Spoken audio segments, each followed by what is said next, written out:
আমার উপার্জনের একমাত্র সম্বল ভাই, আমার গাড়িটা এক সপ্তাহ ধরে ন্যাংটা করে রাখা হয়েছে।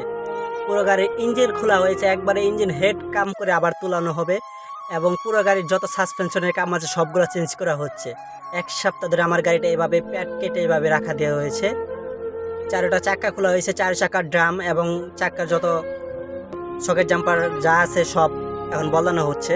কাজ চলতেছে, আর 2-3 দিনের মধ্যে আমার গাড়ি কমপ্লিট হয়ে যাবে। এই যে আমাদের বিশ্ববিখ্যাত তারা কাকার ছেলে দেখতে পাচ্ছেন, সে এখন মুচকি মুচকি হাসতেছে।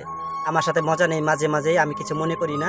এই যে গাড়ির ইঞ্জিন পরিষ্কার করা হচ্ছে, পরিষ্কার হলে আস্তে আস্তে লাগানো হবে। আর 2-1 দিনের মধ্যেই ইনশাল্লাহ আমার গাড়ি প্রস্তুত হয়ে যাবে, তখন আমি আবার রেগুলার বেসে টিপ মারতে পারবো। সবাই আমার জন্য দোয়া করবেন। এই যে আমার গাড়ির পিছনে সব মালগুলো খুলে পিছনে এই যে ব্যাগ ডালা রেখে দেওয়া হয়েছে, দেখতে পাচ্ছেন সব কিছু সুন্দরভাবে রেখে দেওয়া হয়েছে। আস্তে আস্তে আজকে সব লাগানো হবে ইনশাল্লাহ। আর এই যে সব দেখতে পাচ্ছেন, এই যে পিচ্ছি পরিষ্কার করছে মালগুলো ভালোভাবে, যেন আর কোনো ময়লা না থাকে ভিতরে। দেখতে পাচ্ছেন, তাকে সবাই চিনে রাখুন, তিনি হান্নান ভাইয়ের গ্যারেজে থাকে। এই যে আমার মাঝে এই মুহূর্তে এসে পড়েছে মাজদা স্পোর্টস কার।